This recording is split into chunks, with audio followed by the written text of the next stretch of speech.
Come and listen to my story about a man named Jed. A poor mountaineer barely kept his family fed. And then one day he was shooting at some food, and up through the ground come a bubbling crude oil, that is, black gold, Texas tea.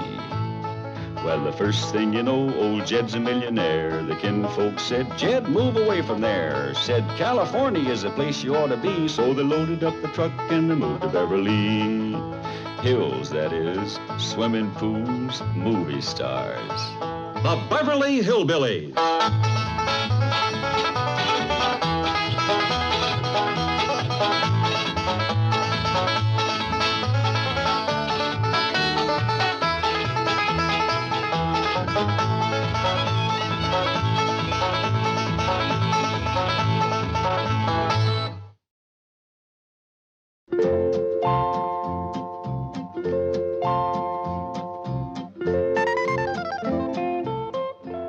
Catch on to it, Skipper?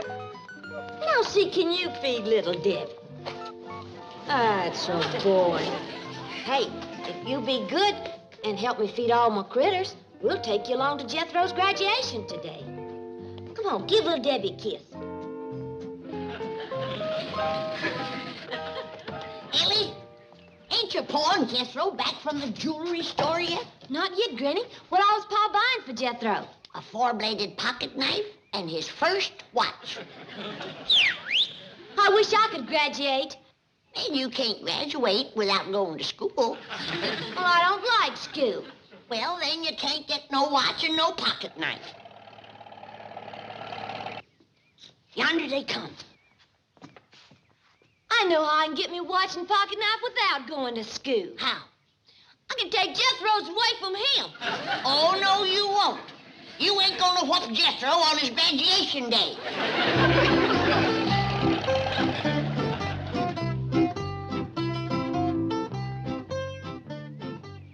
What's Jethro doing? He wants to make sure you notice his new watch. Hi, Ellie. Hi, Granny. Hi, Jethro. What you got your sleeve rolled up for? Yeah, doggone, it is rolled up, ain't it? Oh, look at that new watch. Ain't it a dandy? Uncle Jed let me pick it out all by myself. We must have looked at 200-300 watches before Jethro picked that one. Well, let's see it, Jethro. Sure ticks nice and loud. Well, it's got the picture of a little mouse on it. Well, I'll be switched. A mouse wearing short pants and yeller gloves. Ain't that something? And his hands tell the time. Ooh. By the way, Jethro, I ain't got my watch on me. Do you mind telling us the time? Oh, yes, sir. It's $2.98. Oh, I'm sorry. I was reading the price sticker. Hey, you want the exact time, Uncle Jed? Yeah, I'd appreciate it. In 7 seconds, it's going to be exactly 2 minutes before... No, it's 4 seconds. In 4 seconds, it's going to be exactly 2 minutes before... No, it's 1 second. In 1 second, it's going to be exactly 2 minutes before... Whoop. Went by. In a minute and 7 seconds, it's going to be exact... never mind the exact time. Just tell us the pert near time. Pert near 12 o'clock. Thank you, thank you. Time to get Riddles cooking. Now, Ellie Mae, I want you to put your critters away and go out and help Granny. We don't want to be late for the graduation. Yes, sir, Pa. What time is it, Jethro? In 14 seconds, it's going to be exactly... No. What time is the graduation? Oh, 3 o'clock over at the music conservatory at Miss Potts' school. Ain't it a shame that your ma can't be here today? Yeah, that is a shame. Pearl's been right proud to see her boy graduating from the finest school in Beverly Hills. Jed, how come you knowed to pick out the Potts school? We didn't. Jethro and me were just driving down the road, and that's the first schoolhouse we come to. It's a school, all right. Well, let's go in there and get you started.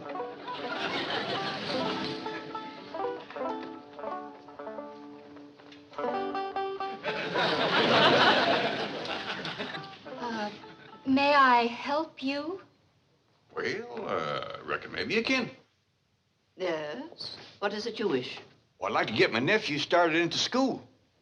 Here? Yeah, here's all right if you got room for a desk and his lunch basket.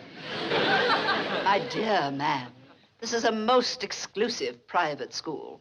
The tuition is quite expensive. Well beyond your means, I'm sure. Does that mean it costs a lot of money? That is precisely what it means. Well, I can pay you if it ain't over $25 million. 25 million? Yes, ma'am, that's all I got. Dollars? Yes, ma'am. In cash. Yes, ma'am. What is your name? Jed Clampett, ma'am, and this here's... And you expect me to believe that you have $25 million? Well, no, not on me, ma'am, but my neighbor, Mr. Drysdale, he's keeping it in his bank for me. Get me Milburn Drysdale at the Commerce Bank. It was funny how Miss Potts changed after she talked to Mr. Drysdale. She's been real nice to me ever since. I reckon that's because you're such a good scholar. Well, even scholars got to eat. Victuals will be ready in a half hour. In a half hour, it'll be exactly 23 seconds. No, it'll be 20 seconds. 19. It'll be time to eat, and you'll be ready. Jethro, sit down a minute.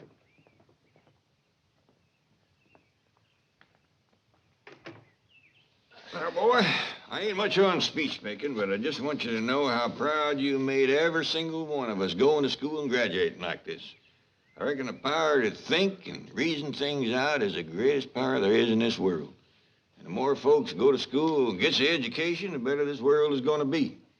That way they'll get along better and understand each other, won't go to scrapping all the time. So you see, boy, the whole future of the world is riding on educated young folks like you. Hey, you know something, Uncle Jed? While you was talking, this little old mouse's hand went from here clean down to there. Jethro, you will be careful with that new pocket knife, won't you? Oh, yes, sir, Uncle Jed. Good, good.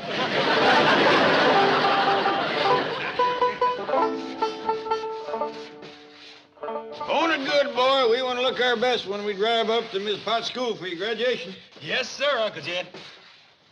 Hey, yonder comes Miss Jane.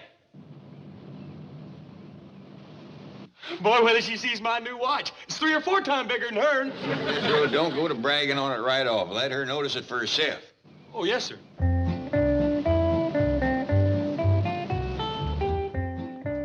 Greetings, Mr. Clampett, and congratulations to you, young graduate. Thank you. Oh, isn't that a new watch? Oh, this one here. Yeah. Shucks, no, it ain't exactly new. Well, I've had it for pretty near 37 minutes and 42 seconds now. Come on in, Miss Jane. Thank you. Oh, just a moment. I have a present for Jethro. You hear that, boy? Yeah. To you who are about to graduate, Excelsior! Sure is heavy for Excelsior. It is a book, dear boy. And always remember, books are the ever-burning lamps of accumulated wisdom. Read and illuminate your mind, because the mind, Jethro, the power to think and to reason, is the most important power that man possesses. Education is the answer to most of the ills of this world. And if young people are... Excuse me, Miss Jane, but I kind of think you're dropping your bucket down a dry well.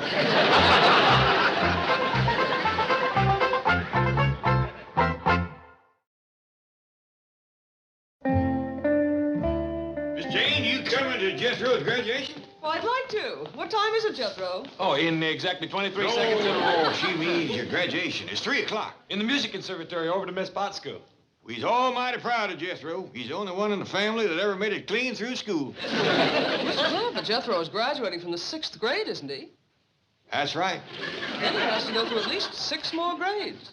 6 more? Yes. Another 12 years, huh? Well, with my help, I think he can make it in 6. Then, of course, he'll go on to college.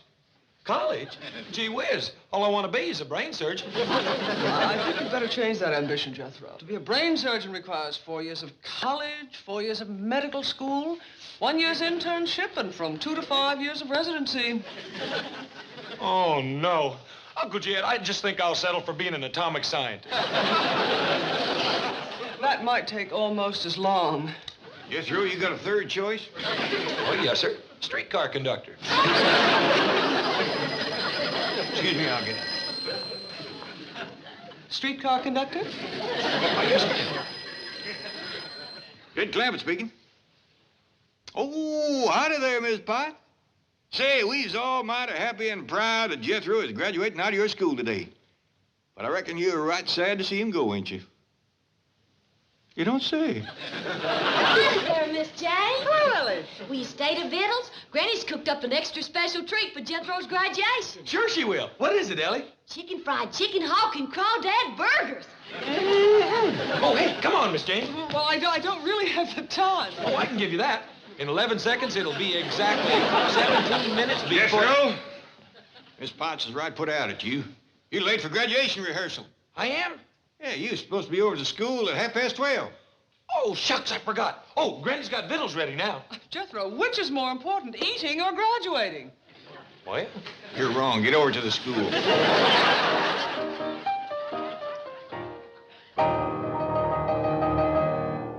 That's fine, Diana. All right, children. We're going to try it again now, and this time, please keep in tempo. All right, Diana. 1, 2, 3, 4.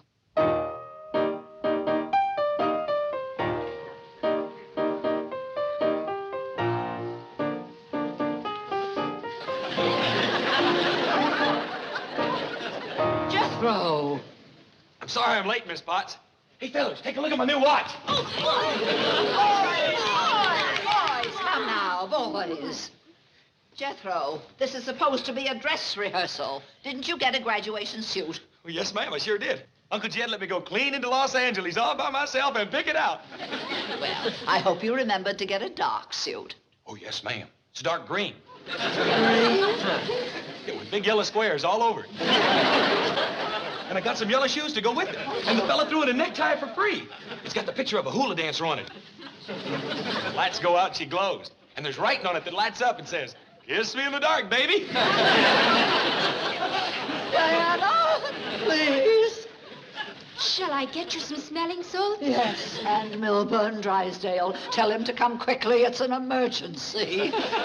Hey, guys, you ought to see this store where I bought my suit. There's a fella there that stands behind this little wire fence that sells everything there is. Cameras, clothes, guitars, watches, ties, shoes, hats, everything. Back in your places. Graduation is only 2 hours away. Oh, 1 hour and 59 minutes and 34 seconds. 33 seconds, 32 seconds, 31 seconds. Jethro. You want to see it? Here. Jethro, please. Now then, boys, certain ones of you will be performing specialties during the exercises. Will those boys please step forward? You, Jethro? Oh, yes, ma'am. I thought for my special exercises, I'd do this 50 times.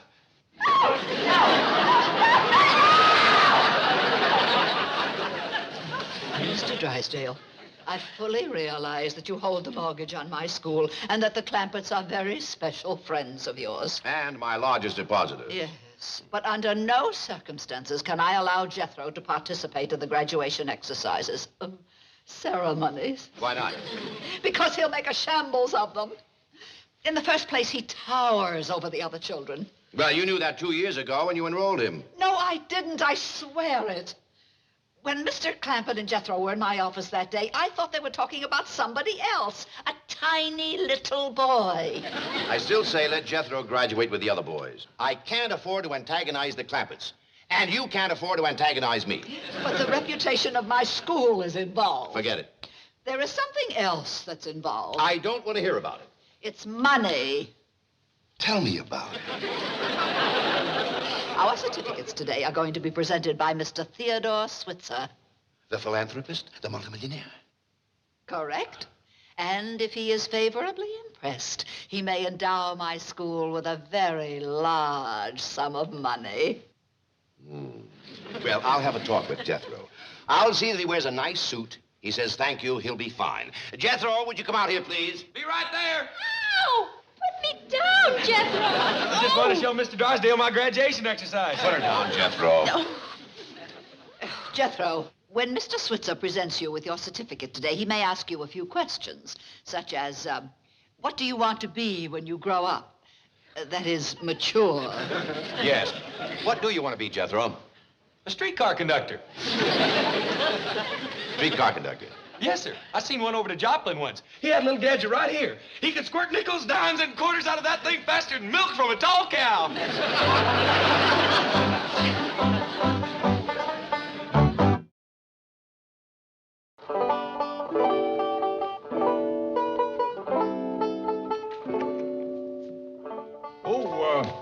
Jethro come back from the rehearsal yet? Well, not yet, Pop. Hey, Skipper, look at your handsome Pa. Sure hope it's his foot you're talking about. I'm talking about you. Why, you're duded up like a preach on Sunday. Smell like a barbershop on Saturdays. Well, Ellie, I kind of think it's beholden on us to do Jethro proud at his graduation. Hey, Paul, can I have some of that there slickum smellin' that you got on your hair? Oh, it ain't for girls, Ellie. Well, I want it for Skipper. He wants to look nice for graduation, too. Where you going, boy? I'm gonna get something to eat. Fella's got to keep up his strength doing the kind of graduation exercises I'm doing. Come on. Granny, Jethro's heading for the kitchen. He's starving. I heard him coming. That's why I cleared out. When that boy starts swinging a knife and fork, he ain't safe to be around. I just hope he don't set fire to the kitchen with the sparks. Come on, Skip. Ow-wee! Why, this man must be one of them heartbreaking movie stars. Could I have your autograph, Mr. Fairbanks? Cut that out. I figured I ought to get curried and combed a mite extra for Jethro's graduation. You mean Miss Potts? Miss Pye? Oh, come now, Jed. That city school teacher always had an eye out for you. That's plumb ridiculous. Why would a fine, educated city woman like Mrs. Potts take a second look at me? I'll tell you why. You're as handsome as a new buggy, and you're rolling in dough like a baker's knuckles. That's plumb ridiculous. That woman don't even know I'm alive. All right, now, let's run over this quickly. Diana, you will get Jethro's watch and set it back 45 minutes. Mrs. Potts, you will do the same with Mr. Clampett's watch. Well, that's a simple matter for Diana. But how am I going to get Mr. Clampett's watch? You're a woman, he's a man. Take it from there. Or would you rather have Mr. Switzer judge your school by Jethro? I'll do it. I need that endowment. Mrs. Potts, isn't this going to be quite a blow to Jethro, missing his graduation? He won't miss it, dear. As soon as Mr. Switzer has gone, we will have a special ceremony just for Jethro. Well, howdy, folks. Come in, come in. Granny, you remember Millicent Schuyler Potts and her assistant, Miss Davis? I sure do. Well, Miss Davis has a few things to go over with Jethro. Well, he's out in the kitchen having victuals. May I take her out? Oh, I reckon it's safe. The edge ought to be off his appetite now. Well, where is Mr. Clampett? Ah, you'd like to see him, would you, Miss Potts? Indeed, I would. Oh, Jed, that woman that don't know you're alive is here to see you. Oh, howdy there, Miss Potts. Hello, Mr. Clampett. I didn't figure we'd be seeing you too long about 3 o'clock when Jethro graduates. Oh, Mr. Clampett, then you are coming. Yes, ma'am. Oh, I was so worried. You didn't RSVP. I didn't? And that's why I'm here, to extend to you a very special invitation and to make sure that you get there exactly at the right time. Oh, we'll be on time, all right. You promise? Yes, ma'am. Oh, and you won't be late? No, ma'am. Oh, thank you. Granny, ain't there something cooking out in the kitchen? Not as good as what's cooking in here. Ma'am, do you mind squeezing this other hand? Nothing's got my watch in it. Oh, I'm so sorry. Did I hurt you? Well, no, ma'am. Oh, there, make it better. Maybe a little bit. Granny, hadn't you ought to be looking after Jethro? He ain't the one that needs looking after. Here's your watch, Mr. Clampett. My, isn't it beautiful? Yeah, thank you, ma'am. Well, how are things going in here? Oh, fine, just fine.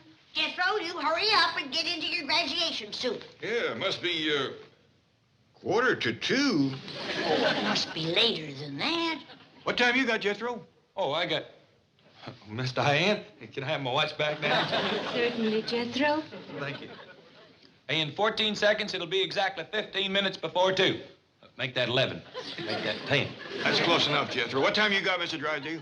Same as everybody else, 1:45. Diana, we must get back to school. Mr. Drysdale, may we impose on you? My pleasure. Oh, well, now we'll see all of you at 3 o'clock sharp. Yes, I'll come back and pick you up at 2:45. That's 1 hour from now. Oh, no need to. Jethro will drive us over in the truck. Not on his graduation day. Let me have the honor.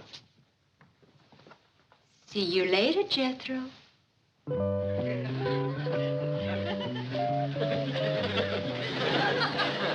Jethro, I think Miss Diana's kind of sweet on you. Well, I thought so, too, at first. Then I found out she just liked me from a watch. Oh, hey, Uncle Jed. Look at Skipper. Jethro, you see if you can get yourself looking as neat as he is. Skipper go with us to graduation, too, Paul? Well, let's go outside and ask Mrs. Potts. Maybe she ain't gone yet. Come on, Skip. There's only one way to tell time, and that's with the sun. Ready?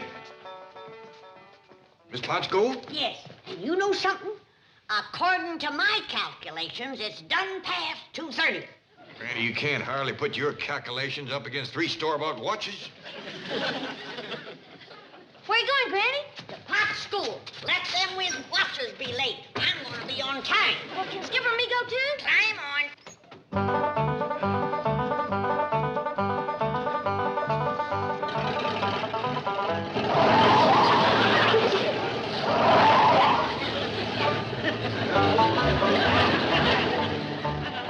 Granny! You ain't supposed to be driving that truck. Granny, come back here. That muley little woman's going to be more than 45 minutes early.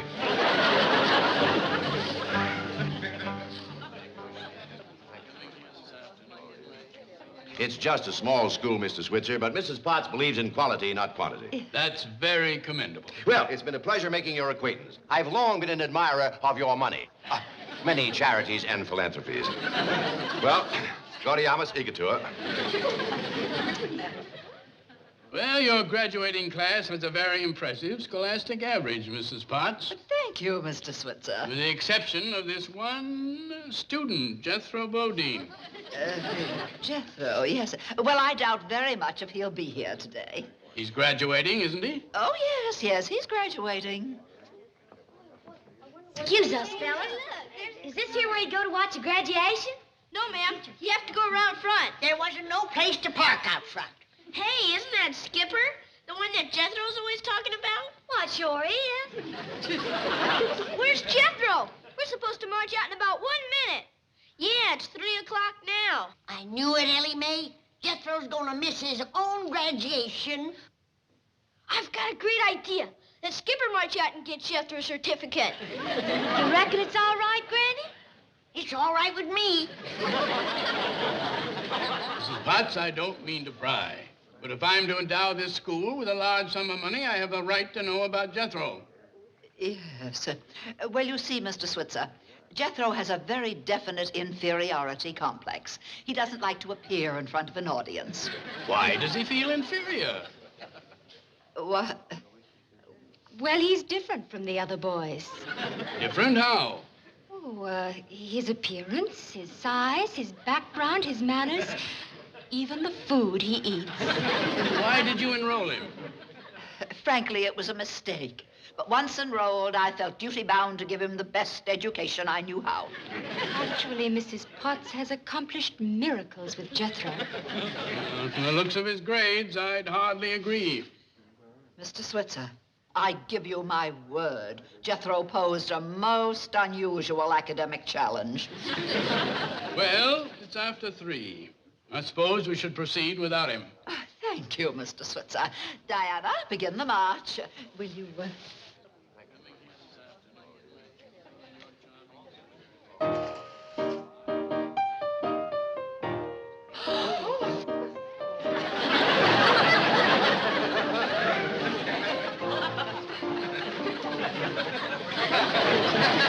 Mrs. Potts, you're entirely too modest.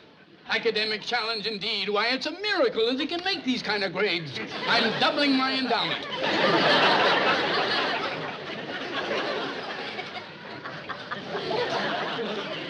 Now, if you could just rid him of that inferiority complex. I'll work on it.